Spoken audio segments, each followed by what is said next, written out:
Hi guys. അപ്പോൾ നമ്മളെ പഞ്ചായത്ത് തെരഞ്ഞെടുപ്പ് കഴിഞ്ഞു.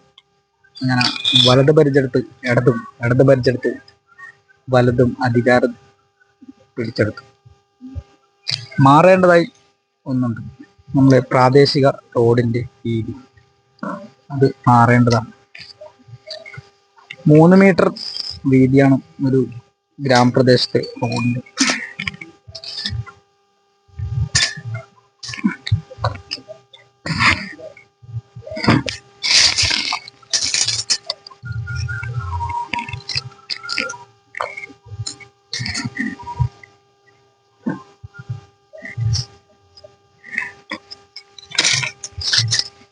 ആ 3 മീറ്റർ വീതി തികച്ചുമില്ല നമ്മുടെ പടന്ന പച്ചനായ റോഡിന്.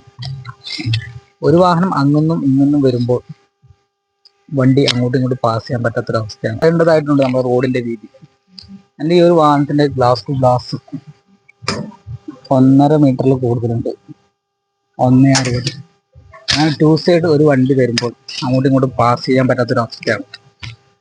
നിലവിൽ ഈ റോഡിന്റെ ഈ കാട് കയറാനായിട്ട് നമ്മൾ ഒതുക്കി വിടുന്ന സ്ഥലം അതടക്കം കൂട്ടുകയാണെങ്കിൽ നിലവിൽ നമ്മളെ ശരിക്കുള്ള റോഡ് എത്ര മീറ്റർ ഉണ്ട് എന്ന് നമുക്ക് നോക്കാം. രണ്ടും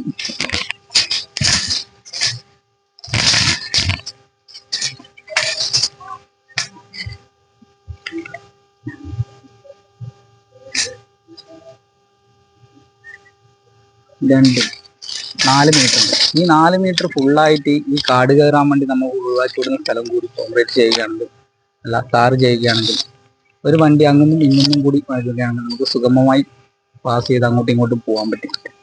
നിലവിൽ ഈ 3 മീറ്റർ വെച്ച് ഒരു വണ്ടി അങ്ങനെ വന്നാൽ മറ്റേ വണ്ടി തിരിച്ചു പോകേണ്ട ഒരു അവസ്ഥയാണ്. അത് ഈ ഭരണം മാറിയതുപോലെ ഈ ഗവൺമെന്റിന്റെ ഈ റോഡിന്റെ ഈ 3 മീറ്ററിൽ നിന്നുള്ള അളവ് അതും മാറേണ്ടത് തന്നെയാണ്.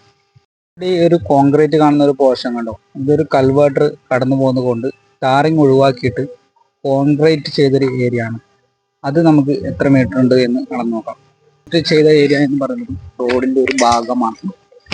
അതും വരുന്നത് എന്ന് വെച്ചാൽ നമുക്ക് എത്ര